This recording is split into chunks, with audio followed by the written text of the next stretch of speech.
আসসালামু আলাইকুম। সাবধান থাকবেন। শীতের মতো গরমের মধ্যে মেডিসিন ওইভাবে চালাবেন না। শীতে যেভাবে আপনি মেডিসিন ভিটামিনগুলো চালাইছেন, ঠিক গরমেও যদি একই মাত্রায় একইভাবে চালান তাহলে আপনার পাখির সমস্যা হয়ে যাবে।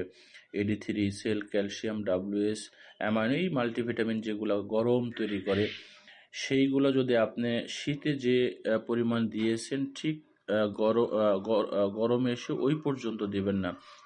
গরমে মেডিসিনের মাত্রা কমায় দিবেন, পানির মাত্রা বাড়ায় দিবেন, এটা সবসময় মনে রাখবেন।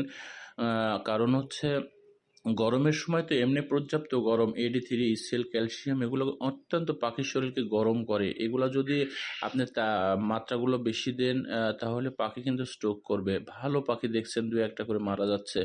যার জন্য আপনি শীতের মধ্যে যদি একটা মেডিসিন 1 মিলি 2 লিটারে দেন, গরমের সময় এসে 1 মিলি 5 থেকে 6 লিটার পানিতে দেবেন। এগুলো আপনার পাখি স্বাভাবিক থাকবে, ভালো থাকবে।